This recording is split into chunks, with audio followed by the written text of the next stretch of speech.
Well, hey, small group leaders, we're on week 5 of the grid, and I'm here with Ross, and we're going to just talk through this last one for you. So, Ross, why don't we, before we get to questions, why don't we just start by having you kind of sum up where we've been going in this whole grid series? Yeah, so leaders, if you followed along with us, you see we started with the whole idea of a worldview, understanding what that is, and then we exposed you to what Jesus' worldview is and encouraged people to adopt that, the importance of a defining moment of faith that takes us beyond just ideas. And then we've talked about then living that out and investing fully in the life of a disciple pursuing God. And so you can see how it's been building one step to the next. And so this is our climax. This is the culmination of adopting and living a biblical worldview. So Brian, tell us about where we're going this week. Well, yeah, so we're talking about John chapter 8, and so the title is Going Out.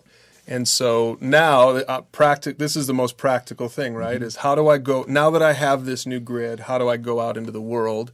And you can watch the video for yourself. We'll put all the links below. But basically, the idea is we go out like Jesus went out.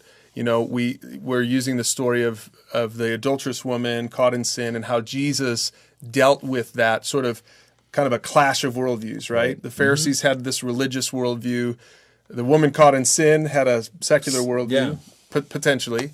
And Jesus just brilliantly dealt with the situation, and that's really what it's all about. It's all about going out equipped with a new worldview, not being a jerk about it, but being willing and ready to share the truth in love. So that's basically what it is. So let's hit some of these questions. Again, small group leaders, you can watch that video, read the article to see exactly where we're going with that. But let's just jump right to questions. Yeah. Ross, question number 3, I want you to answer this one in all your small group guru-ness.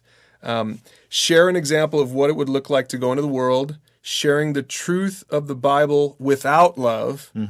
And how is that kind of message usually received? Yeah, this is great because there's a lot of people who will hear a message like this and they'll want to go out and tackle these people with different worldviews, but with some stridency or with sort of an oppositional attitude and want to fight about it. And so what we're saying is you got to understand these worldviews, and the biblical worldview is different, but how we go about talking to people is really important. So we're drawing that out in this question. You know, what would it be like? Maybe people have examples of someone they know who is like offended people or bashed people, sort of a Bible thumper type.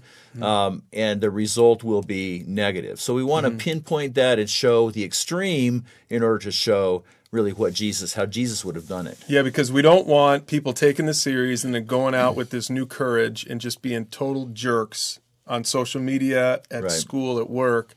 And Jesus certainly wasn't a jerk, right? So that's kind of the idea. Okay, so question 5, how about this one? Jesus showed courage in the face of the Pharisees. What are some situations in your life that require courage on your part in order to share the truth of a biblical grid? Great. This is great because you can see what we're trying to do here is we show the two extremes. One is the person who has courage but not love or not sensitivity.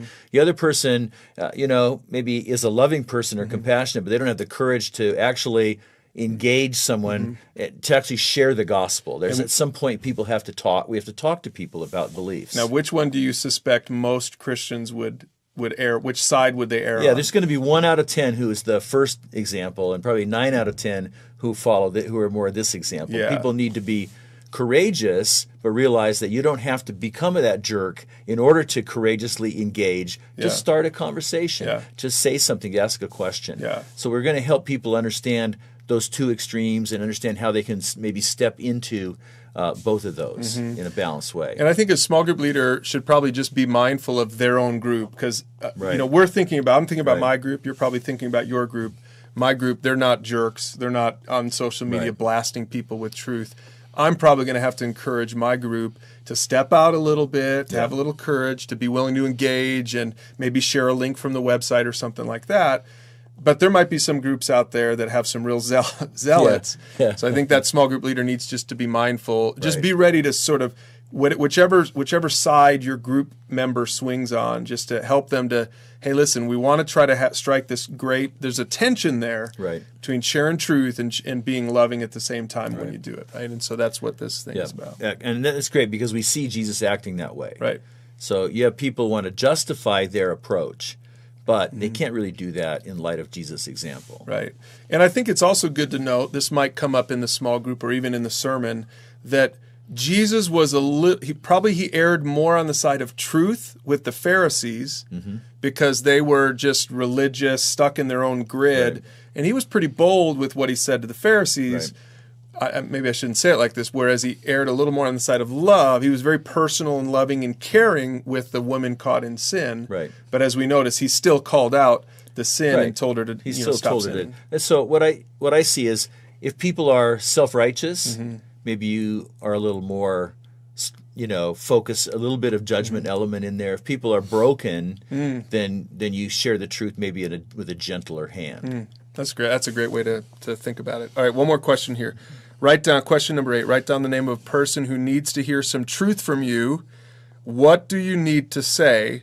What needs to happen in your relationship with that person in order to make him or her receptive to your message? That's kind of a big question, Right. but pretty important question. How would you handle that? It's a great question because we don't want people to leave with just a theoretical concept here. We want them to actually think about their own real relationships.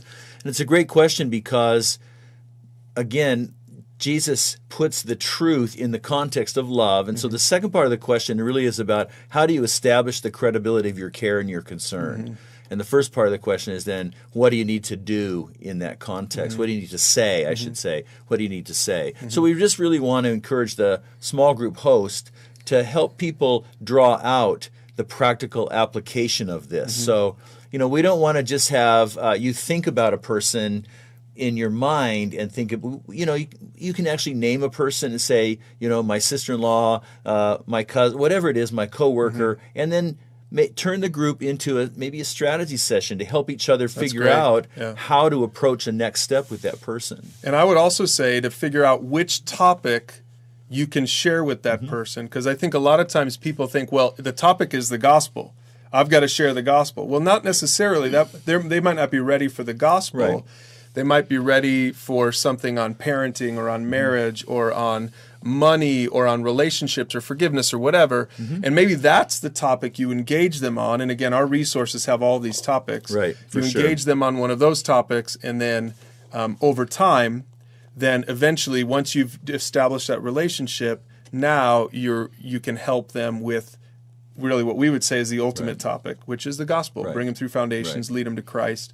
And I've got some examples of that in my own life. A friend of mine that did that. He engaged a friend on some marriage topics because his marriage was struggling. And after 4 or 5 months of that, he'd earned the place in his life to share the gospel with him.